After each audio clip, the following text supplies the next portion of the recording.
Kalau di Yaman dia cuma nolak nasab, selesai. Kalau di sini habis nolak nasab, dia mau jambret tuh nasabnya. Kata mereka Wali Songo juga sama turunan Baklawi. Padahal dari zaman dulu mereka menghina-hina Wali Songo, keturunannya tidak ada. Nasab habaib nih dibilang palsu. Dirinya ngaku habaib, itu namanya begal apa? Begal nasab. Terus dia ngomong, ya pokoknya kalau gitu saya nggak ngakuin itu Habib, masa bodo amat. Emang gue pikirin, lo mau ngakuin nggak ngakuin, emang gue minta pengakuan dari lo. Bukan ngomong kayak habaib pada ngemis minta pengakuan. Ini sekarang yang ngaku-ngaku Habib, ngaku-ngaku keturunan Rasulullah luar biasa banyak. Saya minta mereka verifikasi, buktikan nasabnya itu benar. Kalau mereka yakin nasab mereka benar, ya argumentasi dong. Pakai ilmu nasab, pakai ilmu sejarah, bukan dengan caci maki, bukan dengan kebencian, tapi dengan data, dengan kitab, dengan argumentasi, dengan bukti. Jadi kalau Habib palsu ketahuan tuh kalau diperiksa. DNA Nabi kemana, DNA-nya kemana ya kawan? Berani nggak tes DNA? Berani nggak tes DNA? Berani nggak tes DNA? Emang ada saya datang keluar Batang, saudara akuin nih, saya Habib nih, saya Habib. Habib nih, Habib. Habib, tapi ini penelitian ilmiah. Ilmiah dari mana? Lu belajar di kandang kebo. Kalau penelitian ilmiah itu, saudara, kitab dijajarin banyak. Kitab-kitab itu diteliti, Jam'ul Ma'lumat. Setelah itu dianalisa, itu kitab yang banyak tadi, saudara. Baru untuk mengambil kesimpulan. Itu penelitian ilmiah. Ini kitabnya cuma satu. Udah gitu diragukan lagi keasliannya. Udah gitu ngakunya ilmiah. Jidat lo ilmiah. Kalau ada yang begitu jawab aja. Ayo rame-rame. Nah, dia lagi ceramah. Itu rame-rame. Bubar tuh pengajian. Berani gak? Berani gak? Begitu ada yang ceramah, saudara-saudara, Habib Baklawi itu diragukan. Rame-rame yang kompak iyanya. Saudara-saudara, Habib Indonesia itu palsu.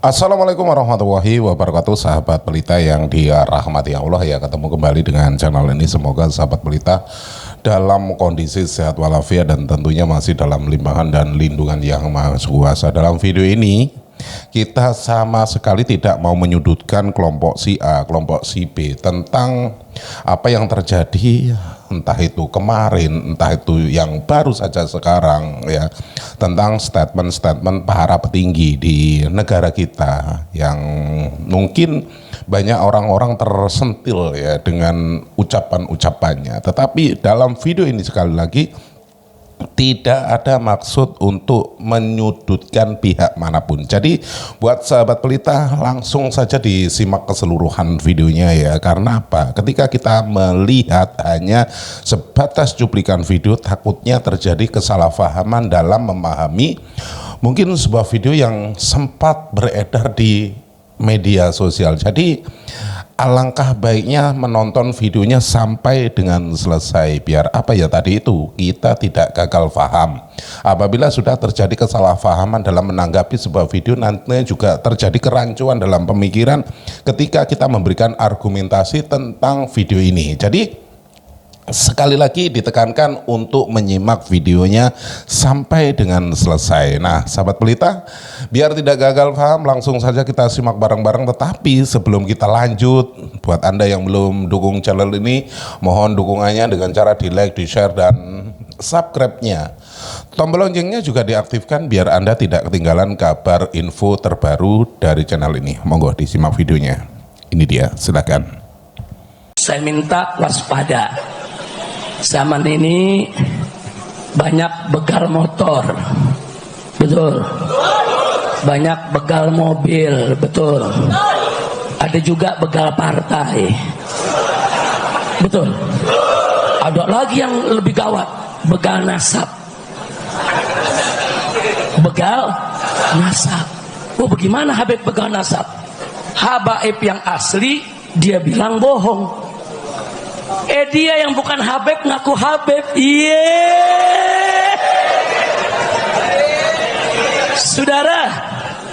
Saudara, paham gak? Yang Habib asli dibilang bukan Habib. Dia yang bukan Habib ngaku Habib. Pala lu pomenyan.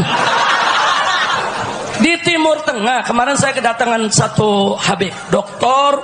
Hashim Al-Aidarus, di Petamburan. Saya tanya, Habib Alwi juga ikut nanya nih, kita ngobrol. Saya tanya, Habib, di Yaman ada gak yang nolak-nolak nasabnya Pak Alwi? Dijawab oleh beliau, ada. Terus bagaimana? Ya tapi rapuh, mereka nggak punya dalil. Kita mau bicara Imam Ahmad Muhajir, kuburnya ada. Mau cerita Imam Ubaidillah, kuburnya ada, nisannya ada, semuanya ada. Jadi rapuh. Terus dia balik bertanya, katanya di Indonesia begitu juga, ada nolak-nolak nasab Pak Alwi. Kita bilang sama dia, ada, cuman beda, Beb. Bedanya di mana? Kalau di Yaman dia cuma nolak nasab, selesai. Kalau di sini habis nolak nasab, dia mau jamret tuh nasabnya. Betul? Habaib yang asli dibilang palsu, dia yang palsu ngaku Habib. Nih ya udah lama nih nggak keluar nih. Ada yang bilang Habib, tapi ini penelitian ilmiah. Ilmiah dari mana? Lu belajar di kandang kebo. Kalau penelitian ilmiah itu, saudara, kitab dijajarin banyak. Kitab-kitab itu diteliti, jamul maklumat. Setelah itu dianalisa, itu kitab yang banyak tadi, saudara. Baru untuk mengambil kesimpulan. Itu penelitian ilmiah. Ini kitab ini cuma satu. Udah gitu diragukan lagi keasliannya. Udah gitu ngakunya ilmiah, jidat lo ilmiah.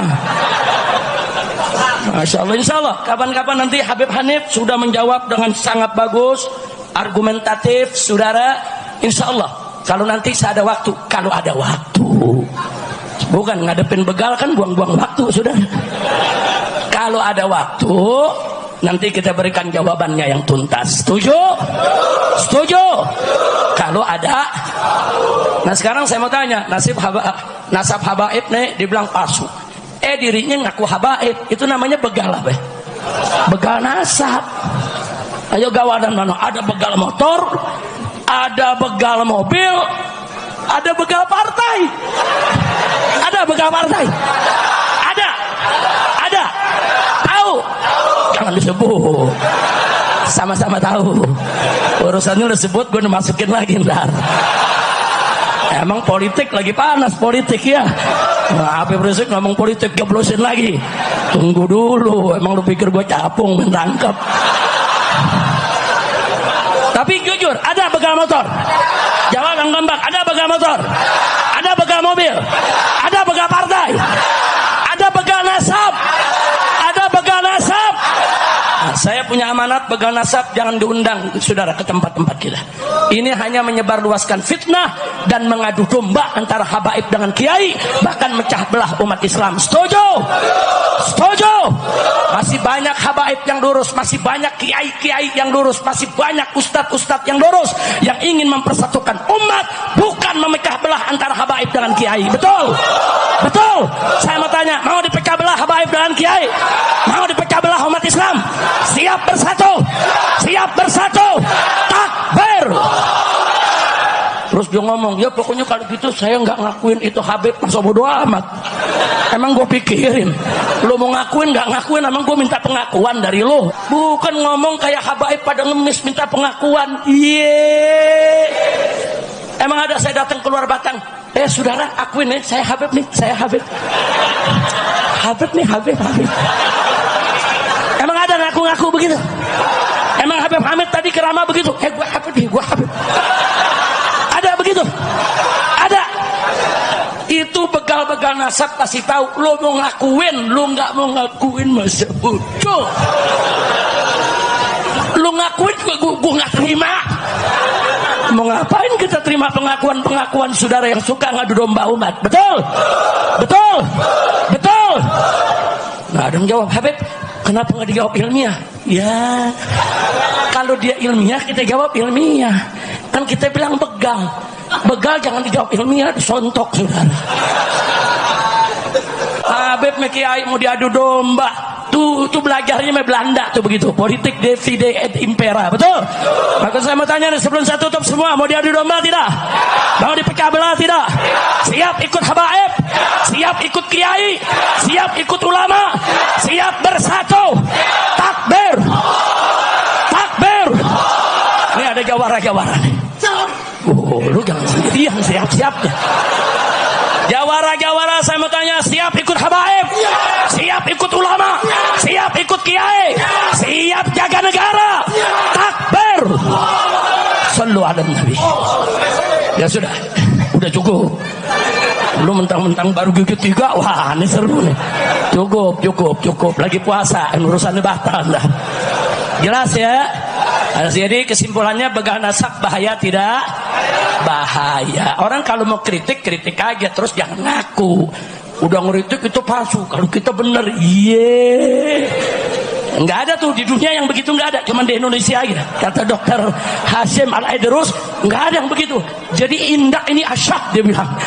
Di negeri ente nih lebih parah lagi.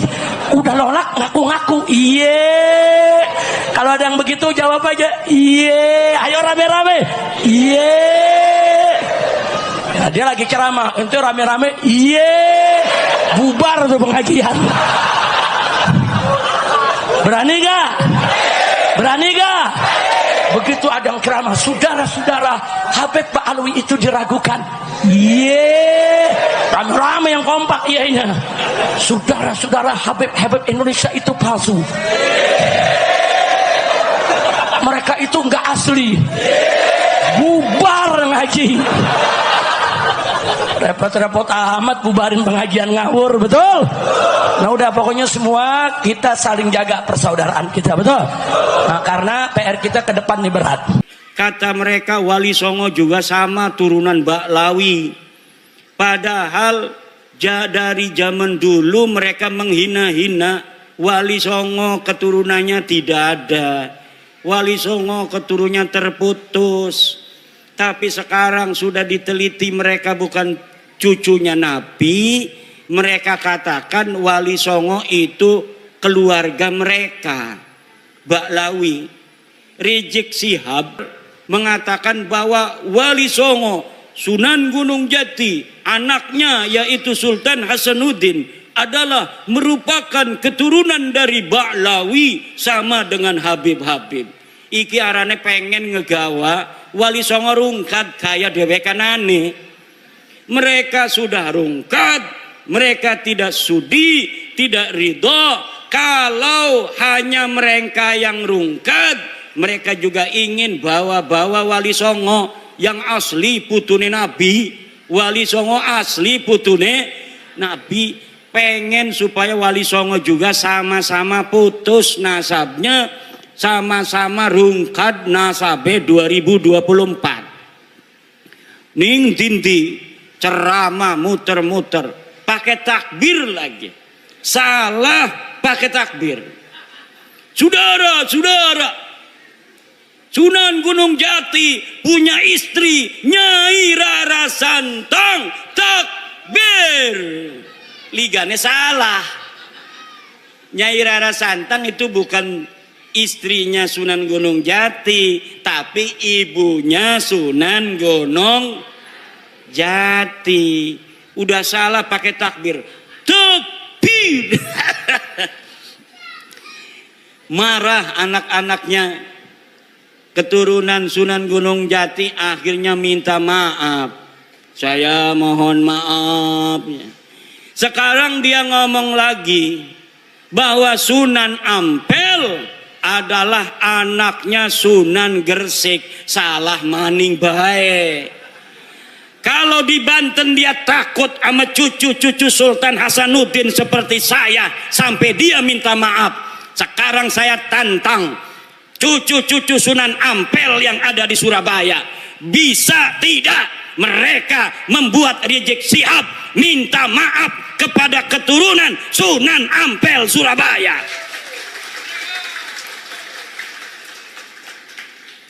Kalau sama Sultan Hasanuddin Sunan Gunung Jati dia sampai minta maaf, sekarang orang Surabaya kalau dia tidak minta maaf atas kesalahannya itu dengan mengatakan Sunan Ampel anaknya Sunan Gresik, padahal Sunan Ampel anak daripada Ibrahim Asmoro, maka berarti keturunan Sunan Ampel yang ada di Surabaya tidak dianggap oleh Rizik Syihab seperti turunan Sunan Gunung Jati Syarif Hidayatullah.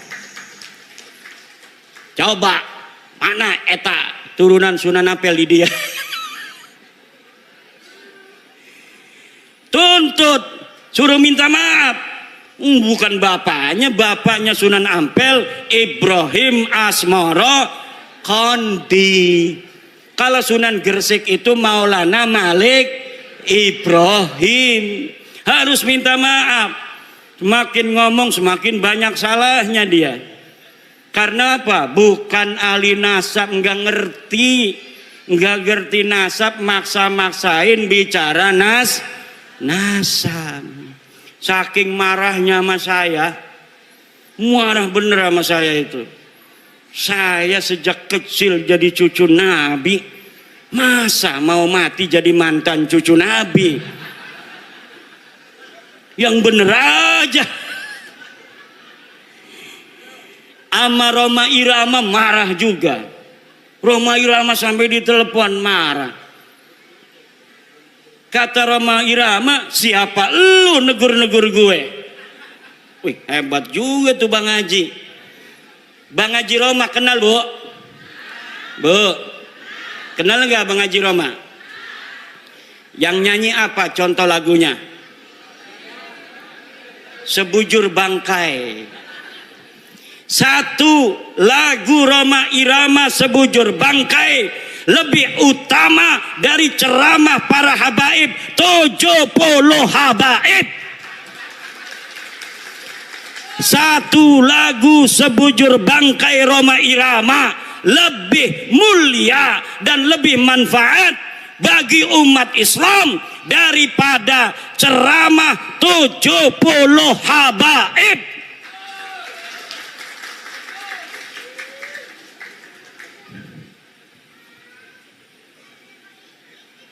Kenapa lagunya Roma Irama kalau didengerin, kalau lagunya masalah akhirat, kayak neraka di depan mata, betul? Betul nggak? Kalau lagi nerangin masalah keindahan surga, kayaknya surga ada di depan mata.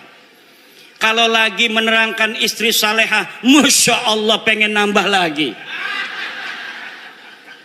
Setiap keindahan yang tampak oleh mata. Apa tuh? Nggak hafal saya. Ada kiai yang hafal seluruh lagu-lagu Roma Irama. Namanya Kiai Haji Raden Syarif Rahmat. Itu di rumahnya bukan kitab dia mah, kaset semua. Masya Allah. Padahal hafal Quran, pinter baca kitab kuning, tapi ngefan banget sama Roma Irama sampai dia mengatakan bahwa Roma Irama adalah waliyun min auliyaillahi ta'ala. Roma Irama adalah waliyun min auliyaillahi ta'ala. Coba kita lihat, umurnya sudah 80 tahunan.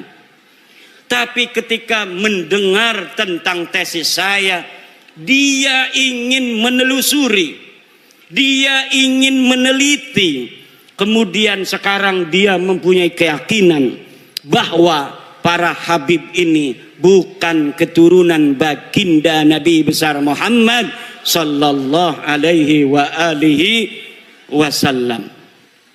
Kalau orang siapa saja yang masih ragu-ragu di hatinya, takut kewalat, maka lihat sebelum ayat Aqsal Madinah.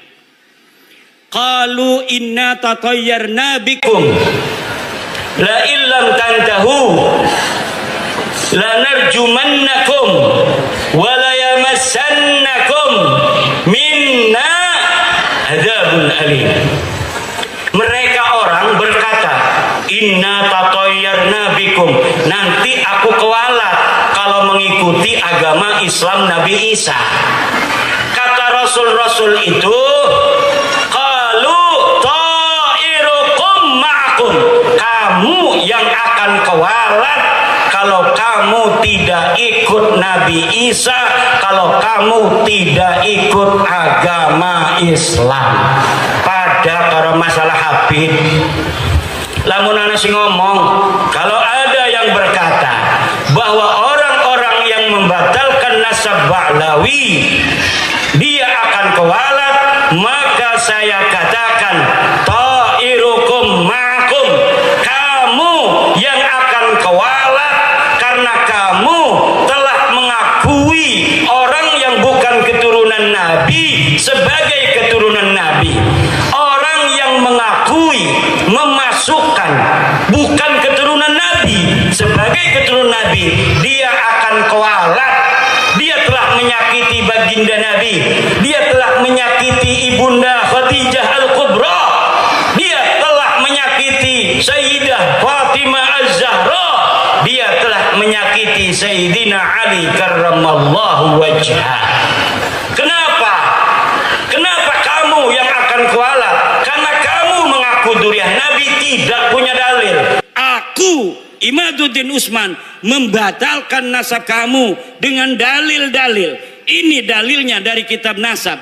Mulai abad kelima, 6, 7, 8, 9, tidak ada leluhur kamu disebut, dicatat sebagai keturunan baginda Nabi.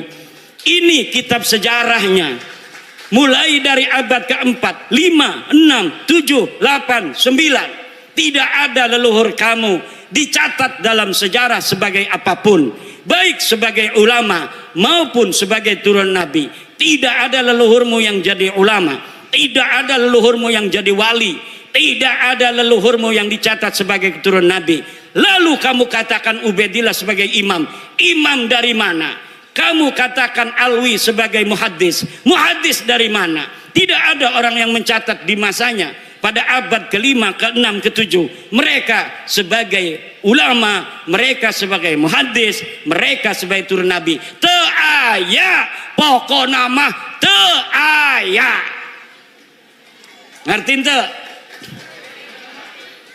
Ya kalau sudah tidak ada dalil, premen maning. Imad tolong si husnudon beje. Ora bisa doraka kita. Asup ka neraka aing. Lamun geus nyaho sia lain keturunan Nabi, tapi orang masih ngomong sia turun Nabi, aing asup ka neraka. Aing mah embung asup ka neraka eta. Aing mah embung asup ka neraka. Kita mau ora pengen manjing neraka. Ku ibu-ibu pengen ora manjing neraka? Bu, pengen ora manjing neraka? Riboten aja nganggep Ba'lawi turun Nabi maning ya. Lamun masih nganggep turun Nabi manjing neraka. Ada kiai protes sama saya. Hei Kimat, kenapa pernah mengatakan walaupun ulama-ulama di dunia memfatwakan karena suatu hal Ba'lawi sebagai cucu Nabi, saya tidak akan terima. Saya pernah ngomong begitu, betul. Tapi Pak, lihat kata-kata saya, dengar kata-kata saya. Ada kalimat karena suatu hal. Kalau ulama-ulama sedunia berfatwa, memfatwakan karena suatu hal Ba'lawi sebagai cucu Nabi, saya tidak akan terima.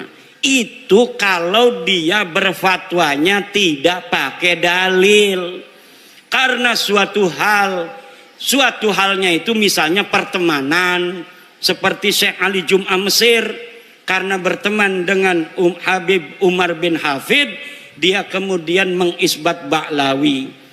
Syekh Ibrahim bin Mansur, karena dia sama-sama nasabnya putus, dianggap putus oleh orang Arab, haplogrupnya juga bukan J1 Ibrahim bin Mansur. Akhirnya Ibrahim bin Mansur sekarang membantu Ba'lawi, Ba'lawi membantu Ibrahim bin Mansur. Itu namanya karena suatu hal. Kalau mereka datang dari seluruh dunia membawa dalil, maka kita terima, walaupun itu akan mustahil. Mustahil ditemukan dalil-dalil tentang ketersambungan Ba'lawi. Kenapa saya berani mengatakan mustahil? Karena algoritmanya tidak memungkinkan. Kenapa tidak memungkinkan? Karena di abad 9 saya sudah ainul yakin melihat dalil-dalil bagaimana mereka membangun nasab itu di abad 9. Tidak ada sebelumnya. Maka tidak mungkin akan ditemukan dalil di abad ke-8, dalil di abad ke-7, dalil di abad ke-6. Tidak mungkin ditemukan karena algoritma pembentukan, fabrikasi daripada nasab mereka hanya baru ada di abad 9. Kalau sampai mereka bawa manuskrip katanya abad ke-6, ke-5, saya pastikan itu manuskrip palsu. Apakah ada buktinya? Woi Kiai ngomong manuskrip palsu, manuskrip palsu. Saya sudah menemukan banyak pemalsuan-pemalsuan di dalam sejarah Ba'lawi. Saya banyak menemukan banyak pemalsuan dalam kitab-kitab Ba'lawi, seperti kitab Abnaul Imam yang ditulis abad kedua Hijriyah, lalu ditambahin di abad ke-5, kemudian dikatakan sebagai kitab abad ke-5. Padahal kitab itu ditambahin lagi pada abad ke-11, pada abad ke-13. Jadi apa yang tercatat di dalam kitab Abnaul Imam bukan semata-mata abad kedua, bukan semata-mata abad ke-5, bukan semata-mata abad 11, bukan semata-mata abad ke-13, dan bukan semata-mata dicetak pada abad 15 sekarang. Ini baru dicetak. Tetapi dari banyaknya penulis dari satu masa ke masa yang lainnya tidak ada dibedakan ini catatan dari abad 2, ini catatan dari abad 5, ini catatan dari abad 11, ini dari abad 13. Tidak dibedakan. Kalau kita ngaji kitab Fathul Qorib, ada matan takrib, ada Fathul Qorib. Untuk membedakan matan dan sarahnya itu ada dalam kurung. Kalau yang dalam kurung itu matan, yang selebihnya itu syarah. Tapi dalam kitab Abnaul Imam tidak dibedakan mana karya Toba-Toba, mana karya yang lainnya. Jumlahnya semuanya ada 4 orang, 5 dengan muhakkiknya. Mereka telah mencetak kitab dengan ditambahi, kemudian diasosiasikan nama ulama tertentu yang ulama itu tidak mencatat daripada apa yang mereka tambahkan. Masih banyak lagi ibu-ibu, bapak-bapak, karena ini udah sore, insya Allah nanti kita akan bisa berjumpa kembali. Kita berdoa, ibu-ibu panjang umur, sehat badan, banyak duit, banyak duit, banyak duit, anaknya soleh solihah, bapak-bapak juga semuanya banyak duitnya. Ini yang hadir di sini dan anak keturunannya ila yaumil qiyamah jadi orang kaya raya semua, jadi orang yang berilmu semua, jadi orang yang berpangkat tinggi semua, bermanfaat dan menjadi pahlawan untuk generasinya masing-masing. Allahumma amin, Allahumma Al-Fatihah.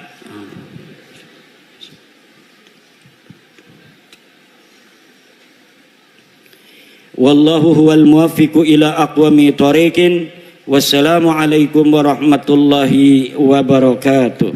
Sahabat pelita yang dirahmati Allah ya, keseluruhan video sudah kita simak bareng-bareng ya. Semoga kita bisa mengambil hikmah dari apa yang sudah kita tonton dan kita bisa menjadikan sebuah pelajaran, entah itu dalam hidup kita, entah dalam kegiatan kita sehari-hari, bahkan dalam bertutur kata.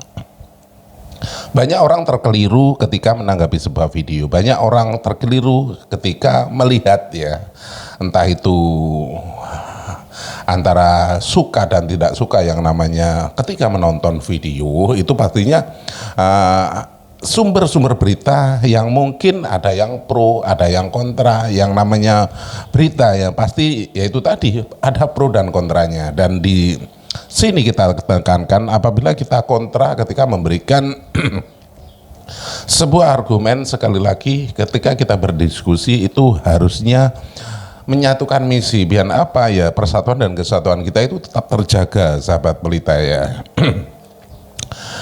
Banyak dari kalangan kita itu ya, sekali lagi ketika pro dan kontra, yang kontranya itu karena mungkin